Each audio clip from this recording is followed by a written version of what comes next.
I'm on the line right now with Sam Thompson from the Manitoba Podcast Festival. Hello, Sam. Hey, how's it going? Good, man. How are you?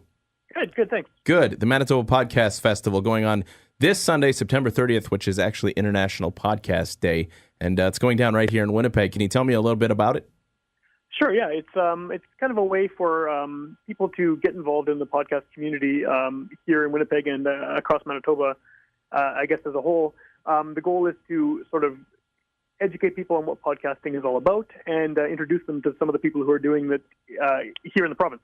Right. So for our listeners who are listening and might not know exactly what a podcast is, what is a podcast? Well, it's basically do-it-yourself radio. Unlike what you're doing on the air right now, podcast is not appointment listening. You don't have to tune in at a certain time or a certain day. It's basically like Netflix, but for radio. You pick the show you want to watch when you want to watch it. In this case, it would be listening. But yeah, it's basically, you find a show on a topic you're interested in, you download it to your phone or your computer, and you listen to it whenever you feel like it. So it's, it's like appointment listening, basically. And what is the Manitoba Podcast Festival? What's the relation to podcasters and podcasting? Well, Manitoba, over the past, few years, has had quite a number of people starting their own podcasts, and that's on topics, pretty much any topic you can think of, whether they're interview shows or people talking about their own interests or really anything. And the Podcast Festival is really an attempt to get all these people together in one room to sort of talk about how they do it, talk about how people can listen to them, and most importantly, talk about how new people who are interested in starting their own podcast can learn the tips of the trade, I guess, and learn how to get their voices heard on whatever topic they'd like to share. Right. You have your own podcast called Witch Police Radio. It focuses a lot on Manitoba music. How did you start yours, and what have you noticed, being a few years in, where has the podcast community taken you?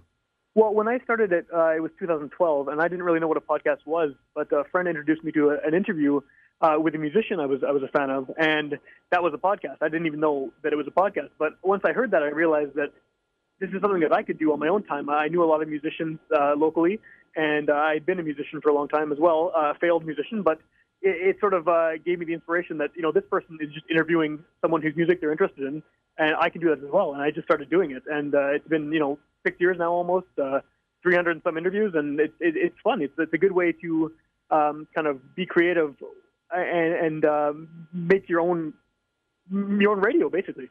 Yeah, it sounds like your show specifically sounds like it's taken a lot of not necessarily creativity, but a lot of footwork. And the beautiful thing about the Manitoba Podcast Festival, like it sounds, is that these people who are interested in podcasting can come to somebody like you or other podcasters who are going to be as part of the event and pick your brain, essentially. Yeah, for sure. Yeah, we encourage people asking questions at the panels or just coming up to any of us who are there at the Park Theatre and asking us any questions they have. And if we can answer them, that's great. Hopefully we can help them do what they're doing. And just to clarify, too, I mean, I do an interview show, but that's not necessarily what a podcast is. It can be really about anything. If someone wants to sit in their basement and talk about, a book they read just themselves in front of a microphone, they can do that. If someone wants to, literally any topic under the sun, you can talk about. And so you don't necessarily need any special skills or background or training. It's something that people can just jump into, and we're trying to encourage that. And the Manitoba Podcast Festival goes down this Sunday at the Park Theatre in Winnipeg, which is on the South Osborne neighborhood. Right. How can people come down and get involved? Well, it's $5, so we're keeping it affordable in an attempt to get as many people interested as we can. And it's running from noon to 4 p.m. It's Sunday afternoon. And it's really open to anyone, any ages, any background who wants to get involved or is just interested in hearing about some of the shows that exist here. There's a lot of people doing it, and we're really just trying to build a community. That's wonderful, man. That's wonderful. Manitoba Podcast Festival this Sunday, September 30th, 12 to 4 p.m. at the Park Theatre. Sam Thompson, thank you so much. Thank you.